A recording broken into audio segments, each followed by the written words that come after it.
Saludos a todos detrás de la cámara y bienvenidos otra vez a este rinconcito donde usted y yo hablamos de todo un poco y de cualquier cosa. Comencemos. En el día de hoy el primer tema que vamos a tocar es sobre un video de una duración de más o menos 2 minutos 10 segundos que fue publicado en la red social X, que presenta el ataque por un grupo alegadamente vinculado a Irán que opera en el país de Bahrein, que como pueden ver en el mapa es una isla que queda entre Qatar y la costa de Arabia Saudita en el Golfo Pérsico.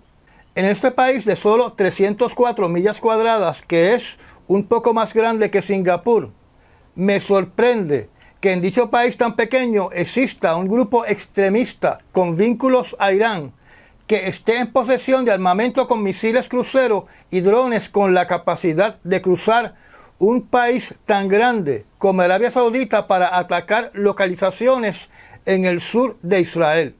En el video publicado por este grupo extremista, conocido en español bajo el calificativo de la Resistencia Islámica de Bahrein, también conocido como el grupo Soraya al-Ashtar, anunció que su blanco era las oficinas centrales de una compañía responsable por la transportación terrestre dentro de Israel, donde calificó esta compañía como una compañía sionista en la ciudad de Palestina ocupada por Israel, conocida como Eilat. Esta es la misma ciudad que ha sido atacada por misiles balísticos por parte de los hutíes. Ellos alegan que en el día 27 de abril, utilizando drones y apoyando a los palestinos, efectuaron este ataque contra la ciudad de Eilat. Y dicen que van a continuar atacando a Israel hasta que termine la agresión sionista contra la Franja de Gaza. La distancia entre la isla de Bahrein, cruzando el país de Arabia Saudita, para llegar a la ciudad de Eilat en Israel, es de más o menos 980 millas. Y como se utilizaron drones que alegadamente son los que vieron en la pantalla, es obvio que estaban volando a poca altura y por ende nos tenemos que preguntar el por qué las defensas de Arabia Saudita no derribaron estos drones, ya que cruzaron espacio aéreo de la capital de Arabia Saudita en su ruta lineal desde Bahrein hasta la ciudad de Eilat. La pregunta que nos tenemos que hacer es si estos misiles fueron lanzados desde la isla de Bahrein o de otra localización desértica por este grupo dentro de territorio de Arabia Saudita o dentro de territorio del sur de Irak. Según la poca información que hay disponible hasta este momento, el gobierno de Israel aparentemente no conoce que drones hayan sido lanzados desde la dirección donde está la isla de Bahrein hacia Israel. Recordemos que Israel siempre ha reportado que los drones que han sido lanzados y los misiles balísticos que han sido lanzados contra la ciudad de Eilat provienen del sur, donde queda el país de Yemen. En esa zona del mundo también se anunció al finalizar la semana pasada que la Unión Europea anunció un desembolso de 1.000 millones de euros para ayuda humanitaria en el Líbano, debido a una gran migración de sirios a ese país. Esto podría sonar como una gran obra humanitaria, pero en realidad no es así. Este desembolso de dinero es más bien para controlar el flujo de migrantes sirios hacia el Líbano y disminuir el flujo de migrantes sirios del Líbano hacia la isla de Chipre y de Chipre a los países de la Unión Europea como Italia y Grecia. Aparentemente, parte de este dinero se va a gastar en controles fronterizos entre Siria y el Líbano. Durante las últimas horas han salido noticias relacionadas al conflicto en Ucrania. Una de ellas es que Rusia alega que pudo destruir 4 misiles tipo ATACMS, comúnmente llamados misiles ATAC, lanzados contra Crimea. Rusia acusa a Estados Unidos y a Ucrania de estar preparando un plan para destruir el puente llamado Kerch, que conecta a Crimea con Rusia, que pasa por encima de la entrada al mar de Azov. María Zakharova, expresándose a nombre del Ministerio de Relaciones Exteriores de Rusia, que es dirigido por Sergei Lavrov, indicó que daños a este puente van a causar una venganza nunca antes vista contra Ucrania, usando la frase masivo contraataque indestructible.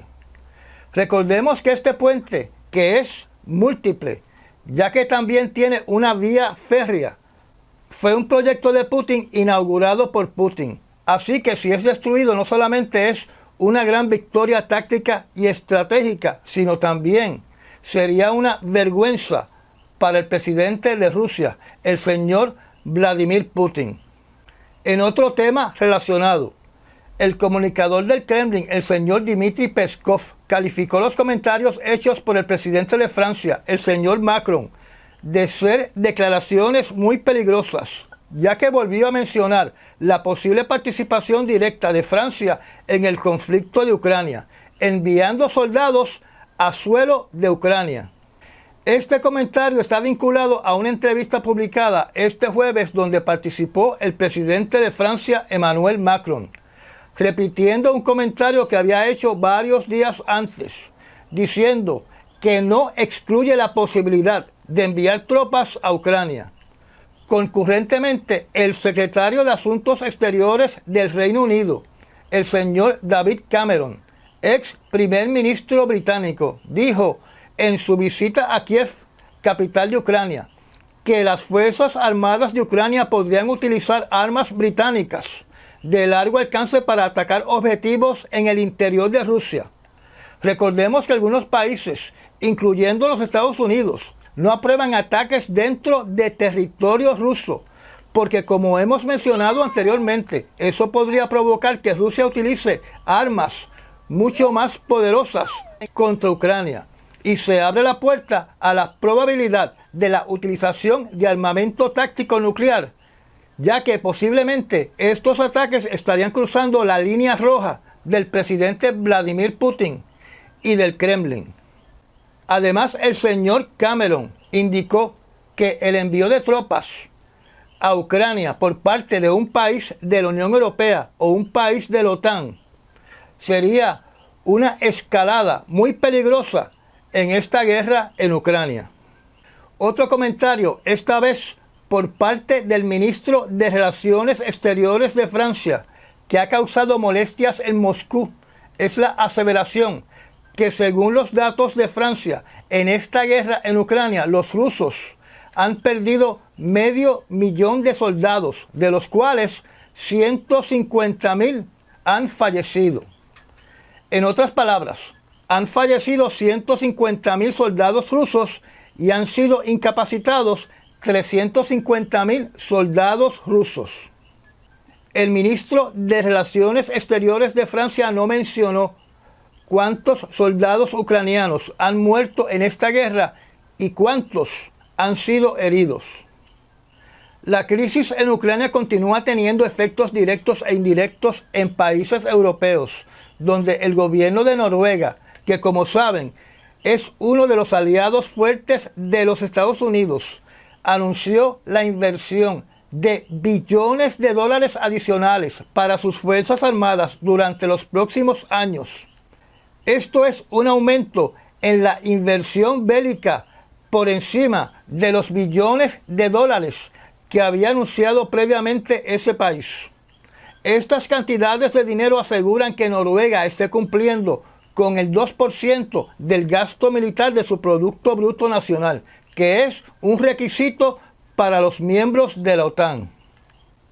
Al finalizar la semana pasada también se informó que el Ministerio del Interior de Rusia ha emitido una orden de arresto, de detención, de captura y detención contra el presidente de Ucrania, Volodymyr Zelensky, por crímenes tipificados en el Código Penal de Rusia.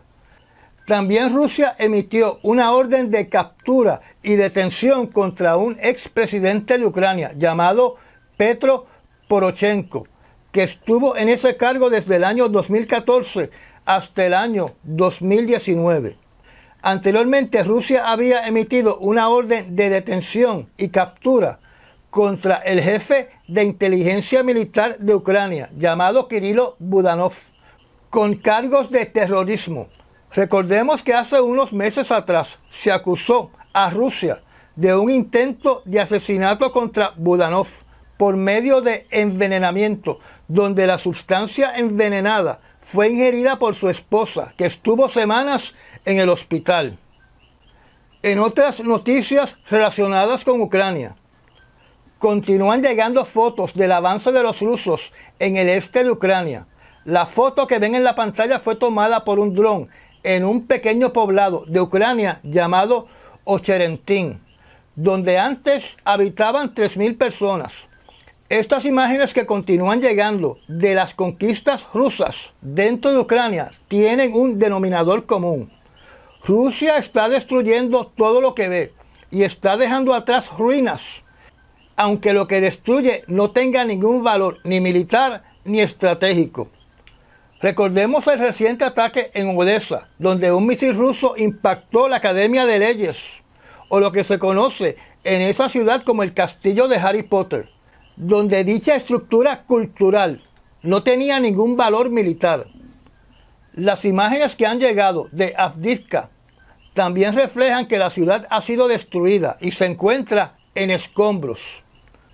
Recuerden que lo mismo pasó en Bakhmut, en secciones de Melitopol y en grandes secciones de Mariupol, donde los rusos simplemente están destruyendo todas las estructuras.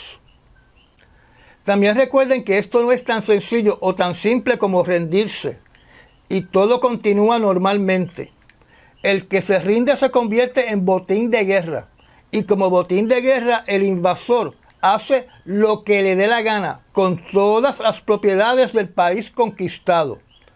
Para dar un ejemplo, en Mariupol, las residencias, los apartamentos y los negocios de los ucranianos residentes de esa ciudad se les cedieron a rusos para que emigraran de Rusia y tomaran posesión de esas propiedades, porque eso es parte de la rusificación y tomar control del botín de guerra. Así que si usted es un ucraniano y vive en un fabuloso apartamento turístico mirando las bellas aguas del Mar Negro, en Odessa, y para proteger su bello apartamento usted opta por rendirse ante los rusos, su bello apartamento ya no será de usted, sino de un ruso interesado en ser el propietario de su apartamento, y usted se puede ir a vivir a la calle. También recordemos que para los rusos los ucranianos son inferiores, y usted nunca se puede olvidar de lo que sucedió en la década de los años 1930, donde Stalin dejó sin alimento a los ucranianos para dárselo a los rusos, causando la muerte por hambruna de 3,9 millones de ucranianos, o el 13% de la población, en lo que se conoce como el genocidio llamado el Holodomor. Uno de ustedes preguntó de dónde nacen las guerras, cuál es su origen. Aunque no existe ninguna prueba, existe una o más teorías que dentro de nuestro DNA hay genes que estimulan el racismo o discrimen, el comportamiento tribal, donde todo lo que no sea parte de la tribu se considera enemigo, y el fanatismo extremo. Mi amigo Andrew Álvarez, antropólogo, presentó en varias ocasiones una teoría que dice que tenemos un gen que nos lleva a nuestra autodestrucción. Un estudio que fue publicado hace varios años atrás, en el año 2016, en la revista Nature, indica que los humanos han evolucionado con una propensión o una predisposición a matarse entre sí que es 6 veces mayor que la de los otros mamíferos. O sea, que entre los mamíferos nosotros somos los más asesinos. Durante el día de hoy se publicó información en diferentes medios que yo no creo que sean confiables, donde se anuncia que aviones de combate F-16 comenzarán operaciones a partir del 5 de mayo en Ucrania. O sea, desde este domingo, pero hay artículos que indican de que la entrega de los F-16 se va a posponer hasta el tercer trimestre de este año. O sea, que estamos hablando de octubre, noviembre y diciembre. Y algunas entregas serán en el año 2025. Para estos aviones se estaban construyendo unos hangares subterráneos, tipo bunkers, para evitar que fuesen destruidos por misiles rusos, ya que los hangares fortificados de concreto armado en la superficie no iban a detener los misiles rusos porque no tienen la fortaleza para resistir un ataque por Rusia. Si es correcto que estos aviones van a estar ejecutando misiones en Ucrania a partir del 5 de mayo, entonces para esta semana estaremos escuchando de sus operaciones en el campo de batalla. Si es que son utilizados en el campo de batalla o si se van a utilizar para defender la capital de Ucrania. Los peritos dicen que debido al gran atraso de estos aviones en el escenario de Ucrania, eso le ha permitido a los rusos prepararse para defenderse de ellos de una manera efectiva. Otro alegato de las Fuerzas Armadas de Ucrania es que durante los últimos días las tropas rusas han perdido más de 1,000 soldados diariamente, para un total en los últimos 6 días de sobre 6,000 soldados, que han sido inutilizados en el campo de batalla.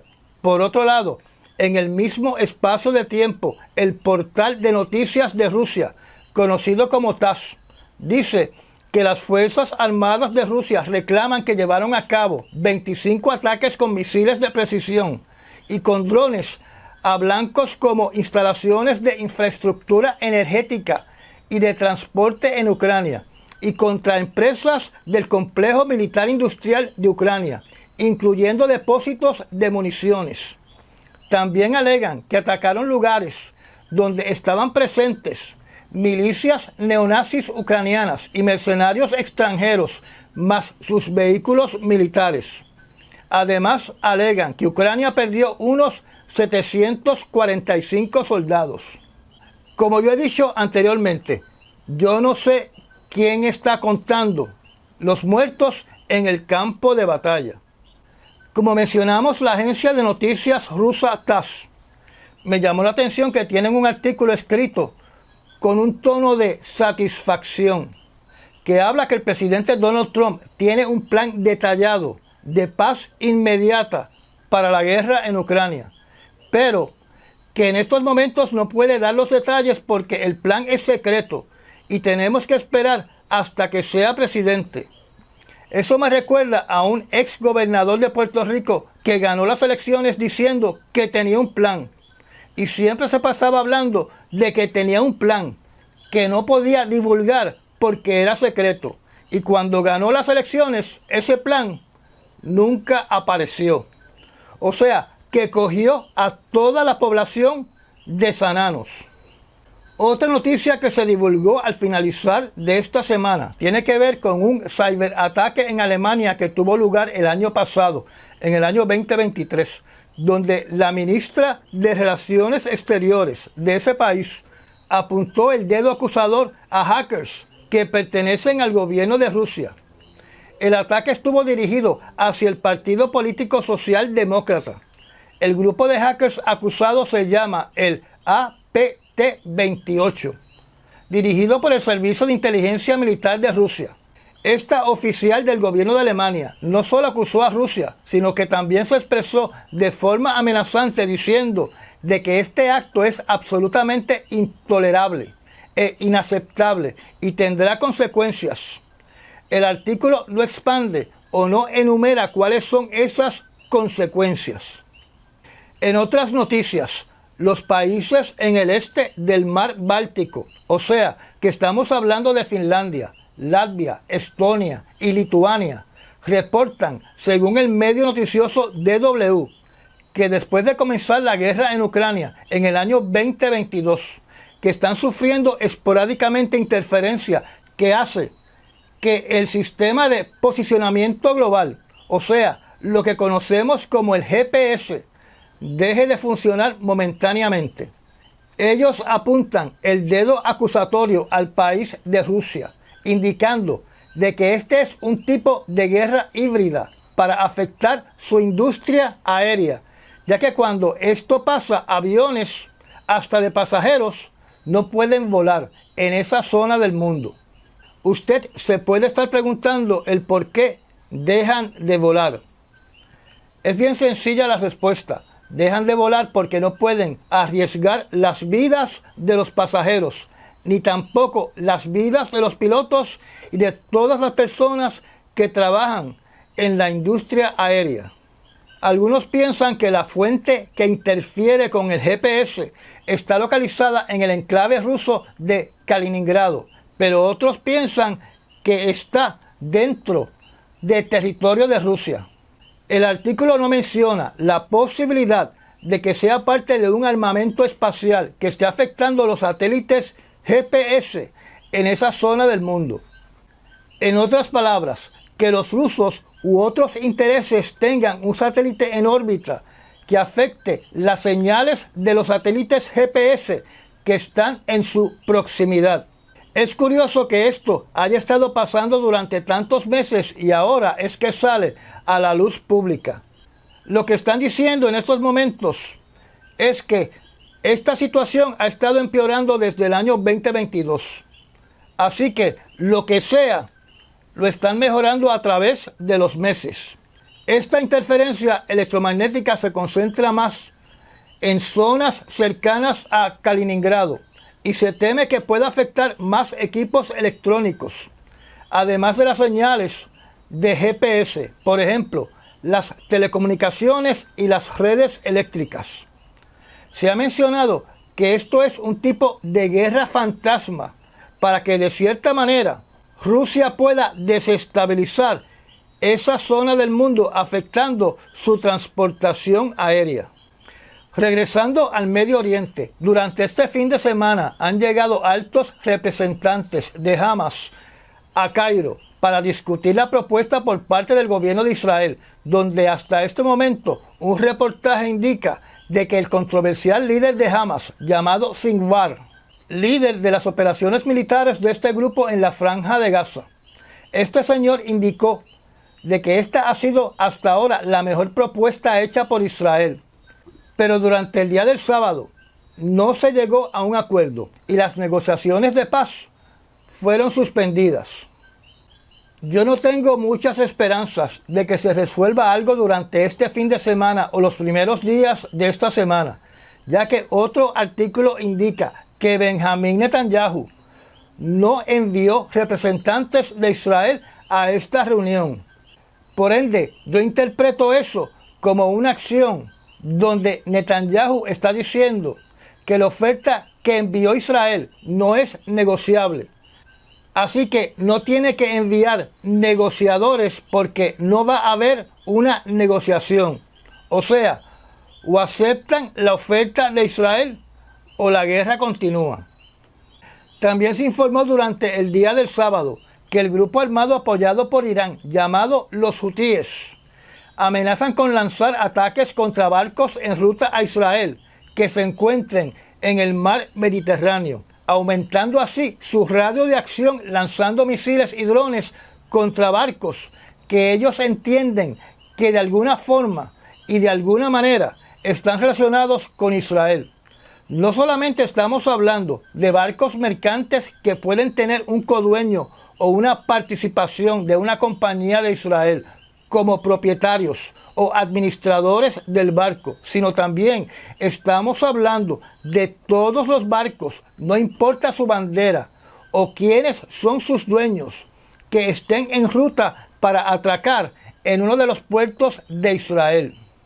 La pregunta que nos tenemos que hacer es si Irán le ha enviado a los hutíes armamento que tiene la capacidad de poder impactar un barco mercante en el mar Mediterráneo. En otra noticia relacionada con esta guerra en la Franja de Gaza y en Israel, por lo que puedo leer con referente a la población de Israel, se van a tomar medidas para cambiar las regulaciones de construcción, para que vuelvan a incluir que cada edificación tenga que tener un cuarto seguro o un sótano fortificado donde se pueda sobrevivir en alguna medida un ataque por parte de Irán, en el caso que se repita otro ataque de Irán contra Israel y que las defensas aéreas no puedan proteger el país. Además, aparentemente están acondicionando todos los refugios antibomba que fueron construidos hace décadas atrás. Estas nuevas estructuras van a tener que estar provistas desde el punto de vista de su diseño, de poder anular la onda expansiva de una poderosa cabeza explosiva transportada por uno de los misiles balísticos de Irán. Así que ahora no estamos hablando de que Israel se va a preparar para un ataque por parte de Hezbollah, o por un ataque por parte de Hamas, o por un ataque de otros grupos islámicos extremistas apoyados por Irán, que pueden estar en Bahrein, en Irak o en Siria, sino que se están preparando para ataques con armas mucho más poderosas lanzadas por Irán hacia Israel. Una entrevista publicada en el medio noticioso Times of Israel indica que hay muchas construcciones en Israel que son del periodo de cuando se suspendió el requisito de tener refugios resistentes a bombas y fuego enemigo en las residencias. Además, parece que también van a revisar los diferentes cuartos de concreto esparcidos por diferentes ciudades con el propósito que los ciudadanos encuentren refugio inmediato en el caso de un ataque aéreo. Estas pequeñas casetas que parecen baños públicos, cuando está cayendo una lluvia de misiles lanzados por Hamas o por Hezbollah, la población corre y se mete dentro de estos pequeños refugios. Y debido a que estas estructuras, que simplemente son un cuarto de cemento sin puerta para cerrar, dicho cuarto se convirtieron en una trampa mortal para muchos israelíes cuando los terroristas que atacaron a Israel el 7 de octubre lanzaron granadas dentro de estos cuartos, quitándole la vida a todo el que estaba dentro de estos refugios. Recordemos que para que una granada le quite la vida a usted, no es necesario que uno de los fragmentos de la granada impacte su cuerpo. La onda expansiva, particularmente dentro de un cuarto pequeño, va a destruir sus órganos internos. Una noticia relacionada a lo anterior. Una entrevista apunta que algunos israelíes están muy preocupados por las armas que pueda tener Irán, que puedan ser lanzadas contra Israel. O sea, que para ellos la mayor preocupación ha dejado de ser Hamas y ha dejado de ser Hezbollah, donde ahora su mayor preocupación es lo que pueda hacer el gobierno de Irán. Naturalmente, todas estas medidas no son suficientes para enfrentarse a otro 7 de octubre. Por ende, se requiere que la población tenga un mejor acceso a estar armados. A este respecto, Israel se está moviendo a liberar o a hacer más flexibles sus leyes para que un ciudadano común y corriente pueda tener un arma de fuego. Las reglas para finales de diciembre del año 2023 se modificaron, donde ahora en más de 100 ciudades una persona puede ser elegible para tener un arma de fuego bajo los siguientes parámetros. Número 1. Ser un ciudadano de Israel o tener una residencia permanente en Israel. Número 2. Hablar hebreo. Número 3. Tener 21 años de edad, siempre y cuando haya estado en el ejército. Y si no ha estado en el ejército, tiene que esperar a los 27 años de edad. Número 4. Haber pasado un examen médico. Número 5. Haber tomado un curso de manejo de armas que debe repetir cada 18 meses. Número 6. Vivir en una zona donde la policía de Israel la clasifica como un área peligrosa con riesgo de ser atacada por terroristas. Y número 7. Aprobar una entrevista realizada por inspectores del gobierno para determinar que su salud mental es apropiada para tener un arma de fuego. Y por último, el ciudadano civil solamente puede tener 100 balas para su arma de fuego. Naturalmente hay muchos israelíes que quieren que las leyes de armas de fuego en Israel sean equivalentes a las leyes y los derechos que hay en los Estados Unidos. Anteriormente, solamente ciudadanos que estaban trabajando en actividades relacionadas a operaciones de seguridad podían tener la oportunidad de tener un arma de fuego en Israel. Antes del ataque terrorista por Hamas del 7 de octubre, el estimado era que solamente el 2% de la población de Israel tenía un arma de fuego. Esto es muy por debajo del promedio nacional de los Estados Unidos, donde por lo menos más del 30% de los ciudadanos tienen un arma de fuego legalmente en sus hogares. Ya que hablamos del ataque terrorista del 7 de octubre, se reportó que las Fuerzas Armadas de Israel, en un operativo con el Shin Bet, que son los servicios de seguridad de Israel, le quitaron la vida a un líder de la red islámica yihadista palestina de nombre Imán Seref, donde se alega que este palestino fue parte de los organizadores y participó como líder en el ataque del 7 de octubre contra el poblado de Sufá. También se informa que pese a que las Fuerzas Armadas de Israel prácticamente controlan toda la franja de Gaza, los miembros de Hamas continúan lanzando cohetes contra Israel, que significa que no han podido destruir todos los depósitos de cohetes del grupo de Hamas. El medio noticioso Jerusalem Post informó durante el día de hoy que los británicos han emitido sanciones contra individuos y grupos israelíes extremistas que han cometido actos violentos en contra de la comunidad de los palestinos que viven en Cisjordania. El ministro de Asuntos Exteriores del Reino Unido, el señor David Cameron, indicó que se estaban emitiendo sanciones específicas contra 2 grupos y 4 individuos responsables de cometer abusos de los derechos humanos contra comunidades de palestinos. Estas sanciones incluyen congelar activos y bloquear que puedan llevar a cabo negocios con el Reino Unido, mas les impide viajar a Inglaterra. Uno de estos grupos se llama el Hilltop Youth, o el grupo de jóvenes del tope de la montaña, cuyo propósito es colonizar a Cisjordania expulsando a los palestinos. El otro grupo se llama Lejava, que lleva a cabo operaciones violentas y ataques contra los palestinos en Cisjordania. Estas sanciones naturalmente van a influenciar de forma negativa a Israel en la Corte Internacional de Justicia, ya que sirven como evidencia de los abusos de israelíes contra la comunidad de palestinos en Cisjordania. En el panorama de Asia, aunque se anunció que durante esta semana China está haciendo pruebas en alta mar de su nuevo portaaviones, que sería el tercero de la nación de China, por lo que se puede destilar relacionado a la industria armamentista de China. Este nuevo portaaviones no es de gran preocupación para los Estados Unidos. Lo que sí es de gran preocupación para los Estados Unidos es el desarrollo de nuevos misiles de aire a tierra, de aire a aire y de tierra a tierra que están desarrollando los científicos armamentistas de China, donde aparentemente China ha podido desarrollar o copiarse del misil utilizado por Israel para atacar instalaciones de radar en Irán, donde recordemos que este misil aparentemente es de cierta manera invisible al radar enemigo. En cuanto al tema de las tensiones entre el país de México y Ecuador, producto del asalto a la Embajada de México en Ecuador, el país de México ya presentó su querella formal contra Ecuador ante la Corte Internacional de Justicia y le ha solicitado a la ONU que expulse a Ecuador de ese organismo.